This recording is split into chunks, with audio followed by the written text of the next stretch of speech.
Great Britain Peter Collins will be tough for the three British riders who start tonight. And we're straight into the action in Heat 1. A huge crowd here at Vojens. 16 riders from 6 countries and a 3-man British interest. A capacity crowd, ideal weather and a wonderful summer's evening Speedway ahead of us. 20 races, 3 points to be given to the winner of each heat, and each rider will go 5 times. Heat 1 then. In red, Tommy Knudsen. Josh Larson goes in blue. In the white helmet, Chris Louis, the first of the British riders, and Stefan Dano for Sweden. 4 nations, and the tension at this precise moment in time, pretty hectic. I will be joined for summary, expert summary, I have to say, by Kelvin Tatum, 6 times a world finalist, former British champion, and former team captain. And Heat 1 is go, and an electric start from the outside by Dano, but he drops to 3rd. It's Knudsen in the red. Knudsen leads then into turn 2. Tommy Knudsen for Denmark, 32 years of age, on the GM machine, followed closely by the American Josh Larson in the blue. Knudsen anxious, obviously, to make an impression in front of the home crowd. And Knudsen now some 5-6 machine lengths from Larson, who's chasing. Larson in 3rd. It's still Chris Louis in the white helmet. Knudsen in the red then, looking as though he's got this one sewn up. The track very, very well prepared here at Vojens. A little wet, I have to say. Whether the watering and a little bit of rain prior to the event has added to that, I don't know. But Knudsen in the red helmet. Hard-fought battle for second place by Josh Larson, who has got a comfortable second now. Louis in the white helmet in 3rd. Heat 1, this will set the scene. Knudsen gets the win. Larson in blue. A great, great start for the Dane. Kelvin. Yeah, terrific ride. There was no problems. Here we see the start. Tommy's tremendous reaction. Josh Larson beside him looked to threaten very early. Stefan Dano actually has made a terrific effort around the outside, but early on in the meeting the drive's going to be on the inside. Tommy's an experienced rider and able to hold his line. He's got it all under control here, as we see, as we're entering into the 3rd corner. It really didn't get threatened again. Reigning champion then, last year's winner Sam Ermolenko goes in red this time. Ermolenko anxious to win 2 in a row, of course, who wouldn't be? He'll be joined in the blue helmet by Jason Crump. Going in white is Tony Rickardson of Sweden, and Mark Loram, another of the English riders, goes in yellow. All eyes then on Ermolenko in the red. On the inside, Ermolenko looking good, but no, he missed the cut. The blue rider, Jason Crump, the youngest rider in the competition, just 19 years of age, leading. Ermolenko challenging in dreadful shape. Sam all of a sudden loses out. Through goes Rickardson in the white helmet up to 2nd. Ermolenko down to 4th now at this stage. And an almighty touch, and Ermolenko's off. Sam Ermolenko, the reigning champion, his world title dreams in tatters, is on the ground, and the race is stopped. Well, Kelvin, Ermolenko's fault or not, we shall see, but it looks all over at this point for him. Yeah, here we see Mark Loram and Sam fighting it out for the point. They've both touched there. Can't really say whose fault it is, but Sam's come off the worst. A nasty looking spill, and certainly not the sort of start to the meeting you would want. The track does look a little wet and slimy, but as you can see from Sam's body language, he's not particularly happy. Well, the race will be restarted, but it will be minus the current world champion, so devastating news for Sam Ermolenko.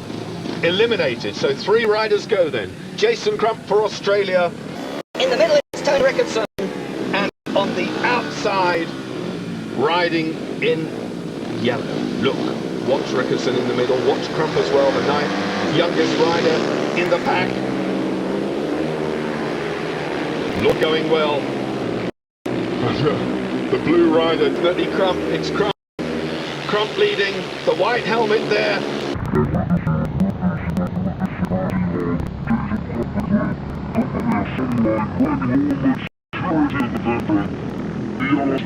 Riding the 7, Crump leads Tony Rickardson, and he got the bit between his teeth. Rickardson locked it up just a little bit there. And Mark Loram out of the running in 3rd, but he'll get a point because all 3 riders score, of course. Poor Sam Ermolenko being eliminated. Rickardson closer going the long way round. Tony Rickardson it is. Outside. Crump and Rickardson, a desperate last-ditch stand. Can he do it? He's going the long way round, side by side, incredible Speedway. Rickardson on the outside, Crump in blue on the inside. Rickardson wide in the dirt. Crump doing very, very well to hold the Swede off. An incredible heat that, Kelvin. Oh, absolutely fantastic. You can't ask for better action than that. Here we see them absolutely locked together, touched there. Rickardson's leaning all over Jason. Oh, tremendous. In actual fact, it looks like Tony's going to get the better of him, but Jason keeps coming. Well, Tony actually was very, very lucky to stay on board there, but a fantastic last lap there. Well, jubilation from the fans. They really are treated with a spectacle here. Going in red this time, Henke Gustafsson. Hans Nielsen, the man who is aiming to go for his 4th title. There he is, goes in blue. Thomas Golob, the surprise winner of the Prague semi-final. So Golob, the Pole, goes in white, and in yellow, the American Greg Hancock. All eyes then on Hans Nielsen, the rider in blue. 34 years of age, Nielsen. 3 world titles already, riding with an injured right foot. A special boot has been made to cushion the injured bones in that right foot. Watch Nielsen, a terrific start from the blue helmeted rider. Nielsen is bunched here, and down goes Hans Nielsen. A hush descends over the crowd because their hero is in the fence. The bells ring, the red flag is out, the lights are on, and heat 3 is stopped. Well, Kelvin. Yeah, that was a real first corner bunching. I think the referee will only have one option. Here we see it again from the reverse angle. The 3 inside riders all arrive at the first corner together. Golob on the outside of Nielsen and Henrik Gustafsson on the inside. Basically, Nielsen is a sandwich in the 2. His left leg goes from underneath him. He's got nowhere to go but the deck and bumps against the fence. Here we see it from front on again. You see, actually, Henrik Gustafsson just lifting his left leg out of the way, and Hans has really got no option but to put the bike down and bump against the safety fence. Now, the question we have is, will Nielsen be allowed to restart, being mindful of the fact that Sam Ermolenko was eliminated? Well, I think in this case, in the first corner, the referee has the option of putting all four riders back, and that's what's happened. Indeed he does then. Nielsen gets a second bite of the cherry, as it were, lining up the blue helmeted rider again, Hans Nielsen. So not a very good start for the 2 men we would have most fancied to be at the top of the pile so early in the proceedings. Henke Gustafsson goes in red, Hans Nielsen, and then Thomas Golob, who didn't really feature in that first encounter. Greg Hancock on the outside in yellow. Away they go again, and it's Nielsen. No mistakes this time. Hans Nielsen with his nose in front, pushing hard though. Gustafsson up the inside in red. There's an opening there, but no way through for the Swede. Coming under some pressure now from Greg Hancock. In yellow, Hancock in 3rd. No mistaking leader, Hans Nielsen. 2, 3 bike lengths, going a little bit wide there, Nielsen. Knows the circuit very well, using this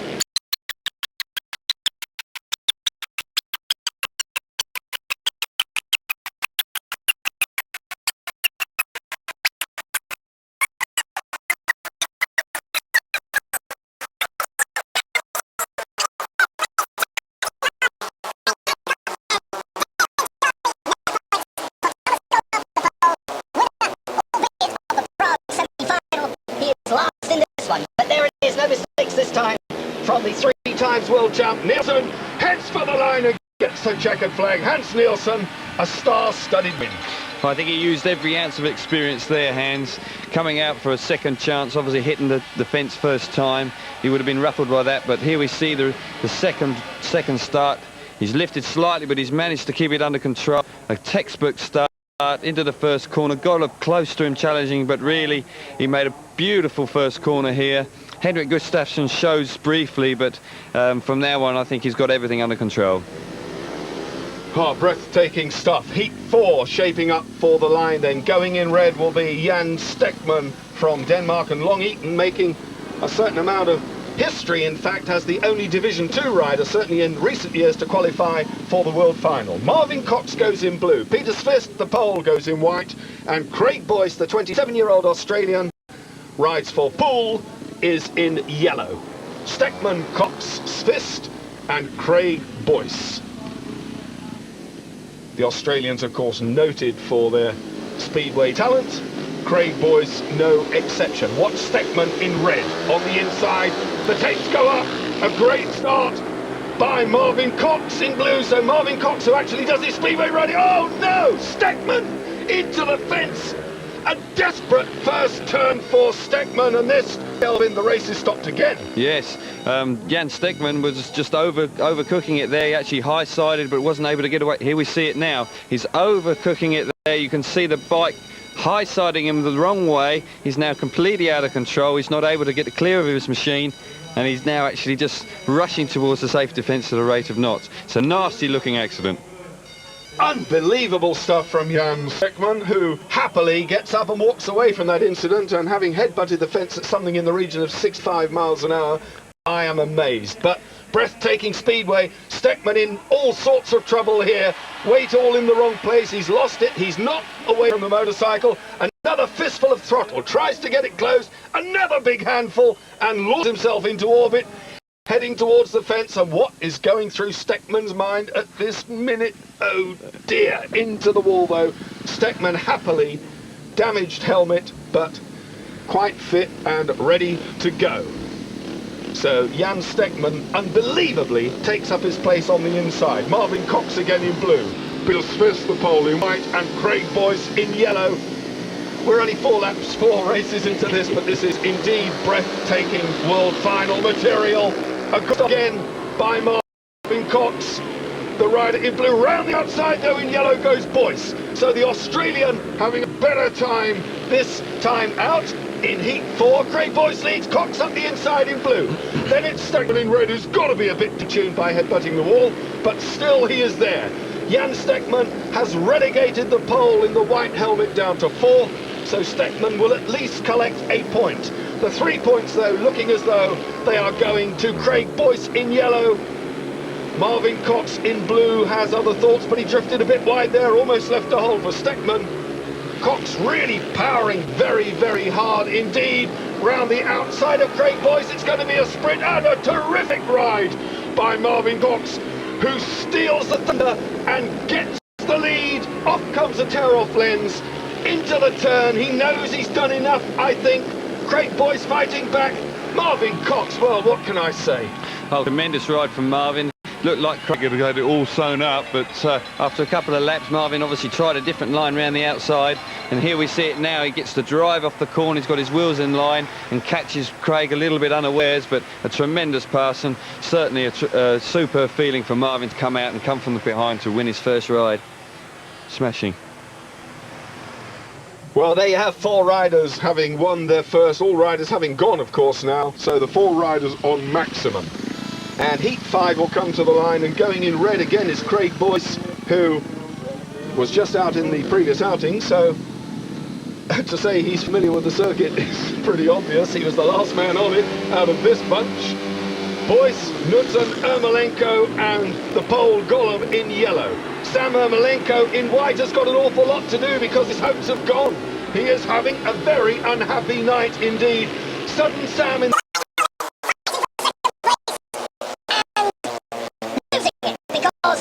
Craig Boyce is there. The leader though, Tommy Knudsen, is looking very, very sharp indeed.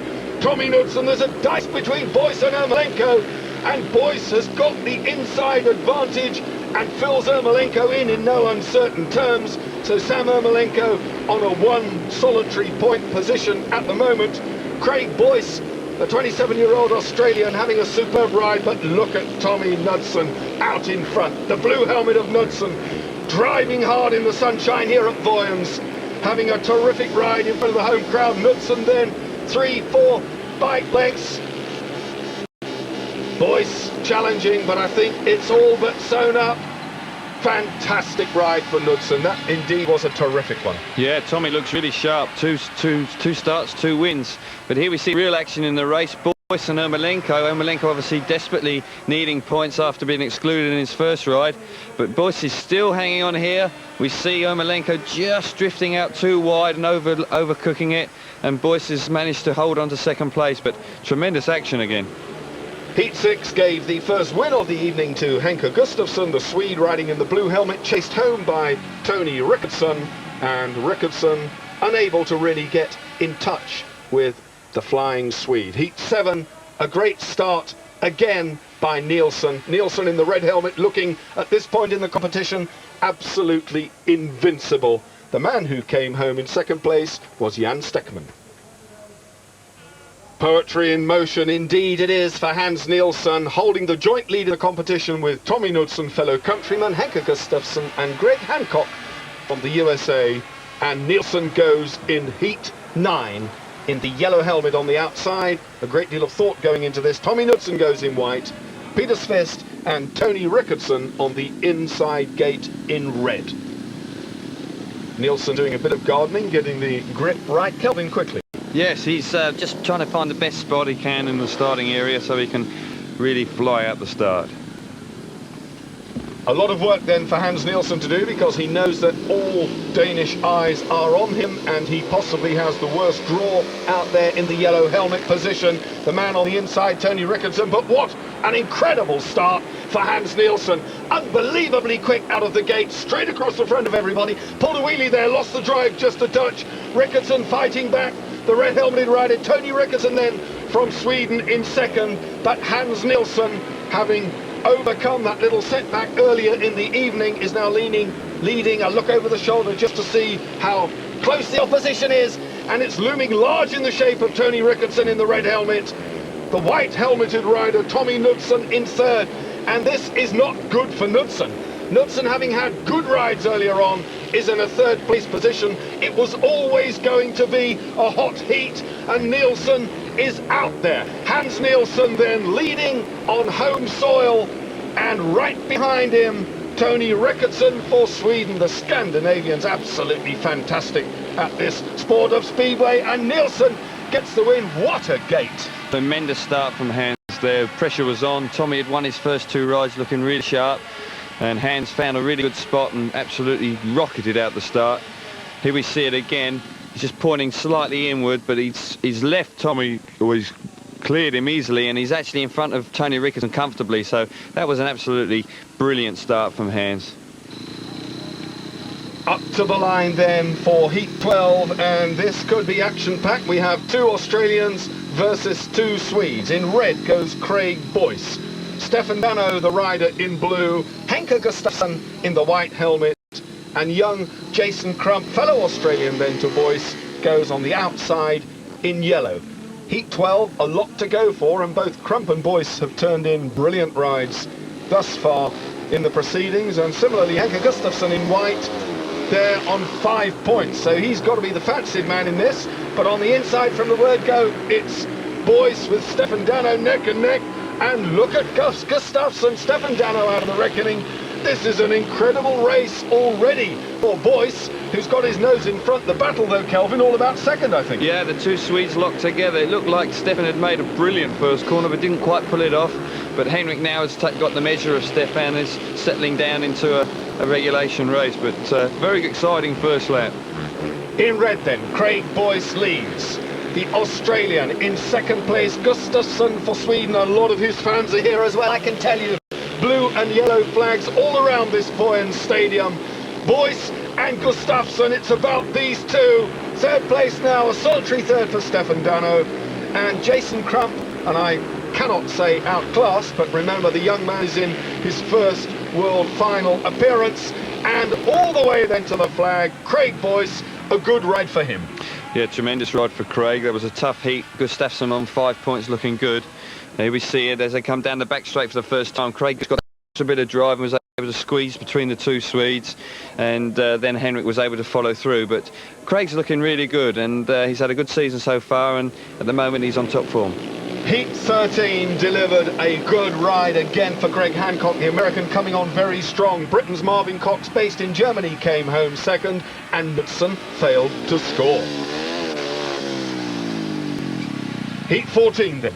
Nielsen goes in yellow, as you can see, so drawing that outside slot again. Nielsen, Mark Loram alongside him, both of these riders using the laid-down Jawa machinery. Craig Boyce, the Australian, goes again in blue, and Josh Larson. This, Kelvin, could be another quick one. Oh yeah, like Craig's been flying, and so has Hans. Hans has got to come from the outside start again, which is not really preferred. But this is really coming down to the wire now. We're really going to see the nitty-gritty part of the meeting. Larson in red practicing his starts, just sort of dropping the clutch, giving it a handful, making sure it bites.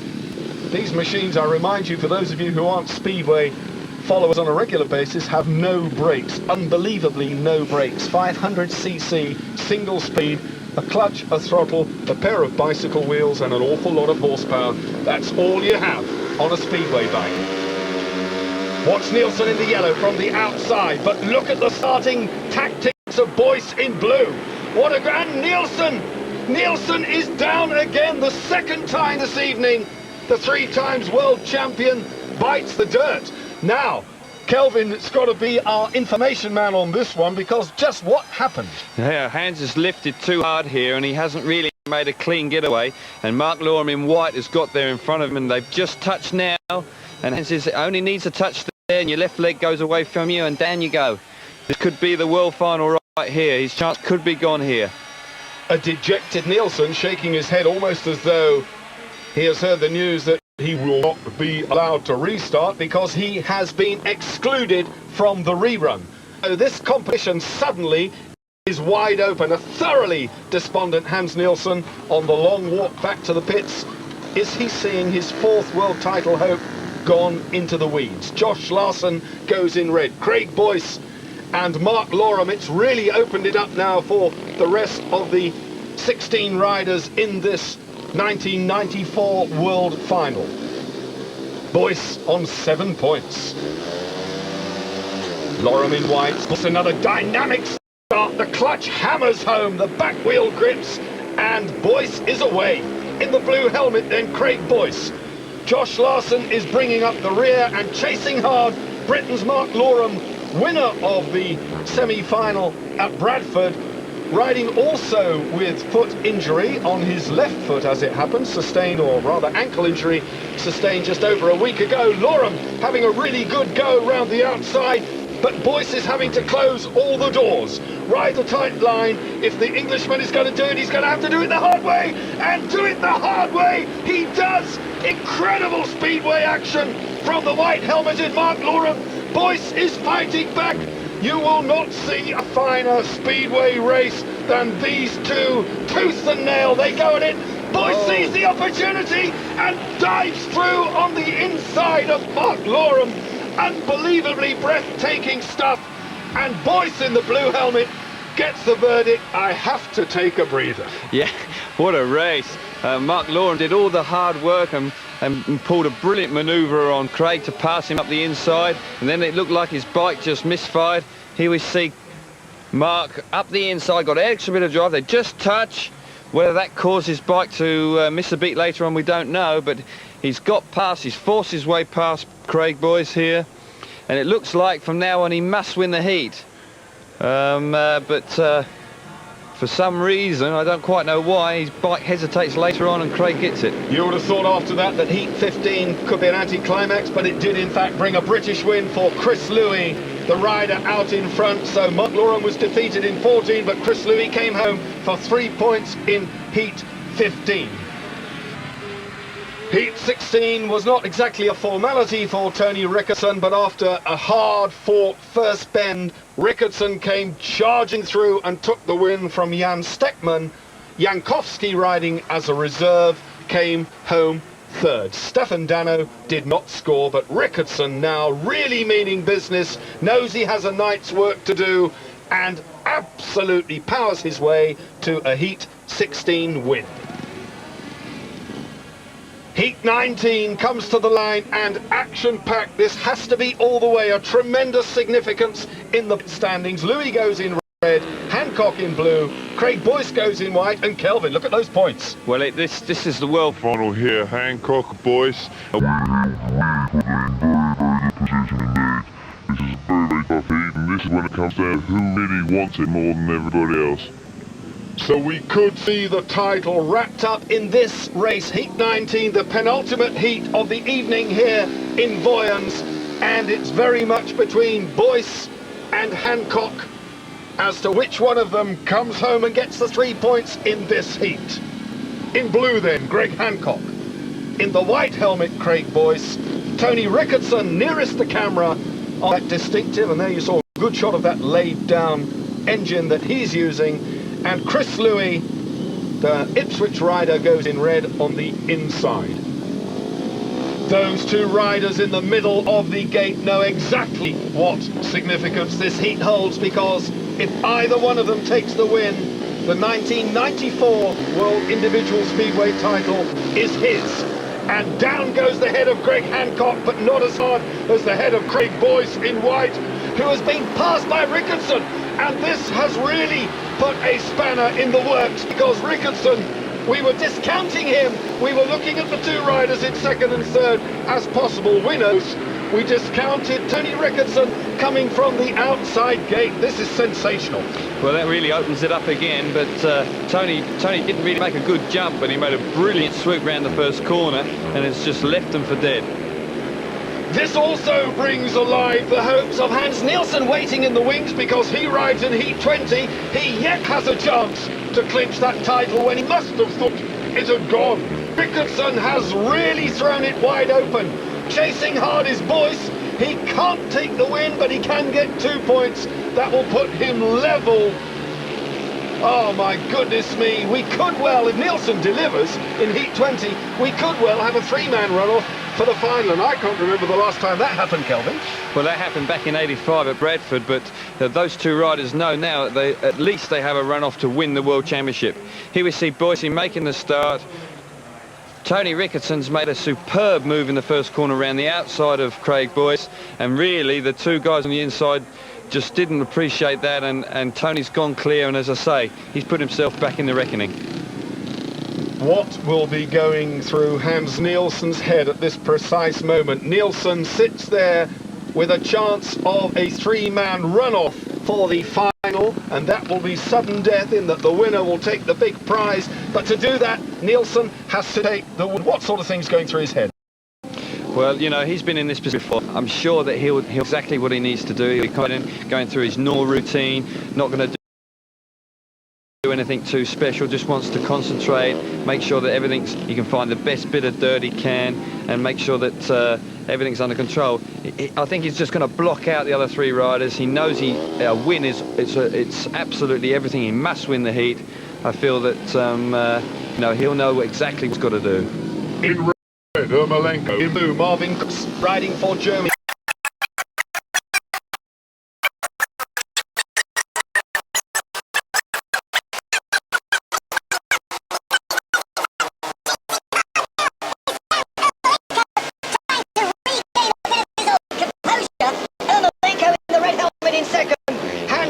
Leads. Marvin Cox is down in third.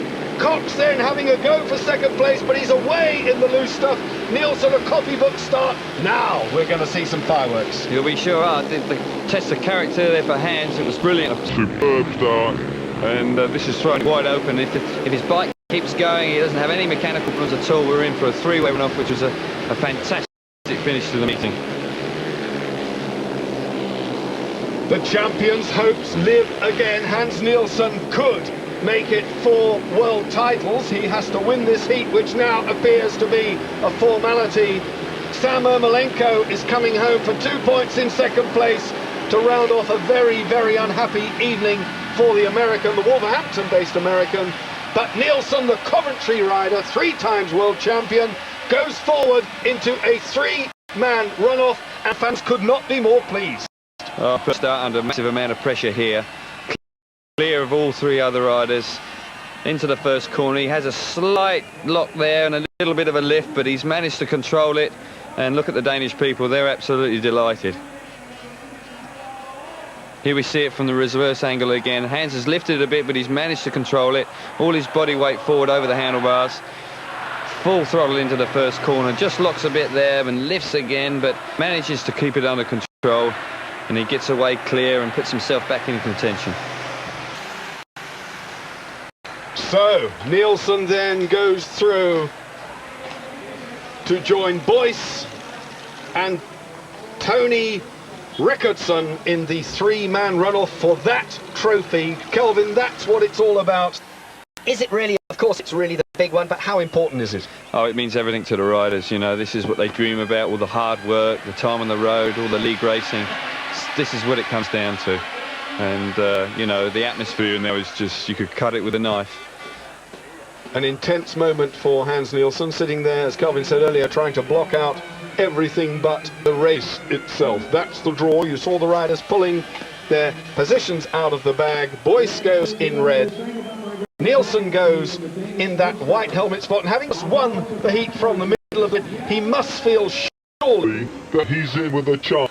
And the outsider, in more senses of one sense of the word, shall I say, is Tony Rickon, starting on the far distant yellow slot. That has to be the worst draw, Kelvin. Could well be. I think Hans and Craig Boyce are renowned starters, and I think that Craig would be happy to have drawn the inside start, and Tony's probably under a little bit more pressure here to make it from the outside. But you know, these runoffs, nerves, and all sorts of things come into play. The World Championship at stake, obviously a lot to ride for. Well, this is what Speedway is all about on the big night, and there is a rumour that the formula could be changed for next year. We would definitely miss this sort of action, and Nielsen is in front. Nielsen, and an enormous wheelie from Tony Rickardson. That will have cost him a split second. Hans Nielsen now riding the tight line. There's a big hole down the inside. Rickardson has seen it. Throws it in sideways. Tony Rickardson Drawing a... He got the drive. Kelvin, unbelievable. Fantastic manoeuvre from Tony. The world Hans just locked up a little bit and left a big hole coming into turn 3, and Tony took full advantage of it. That's flustered Nielsen. He's in danger now of losing second place. Nielsen in second, but look at this, a runaway win now from Tony Rickardson, the Swede. The blue and yellow flags are flying here at Vojens, all the way around the stadium, on his way to his first title in the World Individual Championship. He shakes his head, he can't believe it. A moment of elation. What a tremendous finale to a fabulous night. Speedway racing here in Denmark. Kelvin, a Quick summary of that race. Oh, well, Tony's absolutely delighted, which is obvious, but you know, had a brilliant start, and really from there on you would have to say that he would hold on to it, but he just made a small mistake, and here you see Tony diving underneath. It's a runoff for the world final. It's, you know, no holes barred here.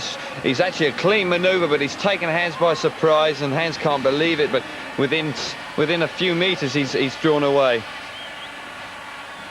At this point in time, Nielsen has got it sewn up. He really flew away from it, but just look on that inside line. He left the door wide open, and Rickardson did no other invitation through the back sideways, showed him the rear wheel, and that's what it takes to win a world title. A delighted first title for Tony Rickardson, a dejected Nielsen, and Craig Boyce finished third. Great excitement, not least from Barry Nutley. Sweden's Tony Rickardson claiming what may well be an especially historic World Speedway victory, because the International Motorsports Federation announced in Vojens a $2.5 million deal with a Scandinavian satellite television station to replace the final with a 6-event Grand Prix series from next year. So no more one-day world finals. And talking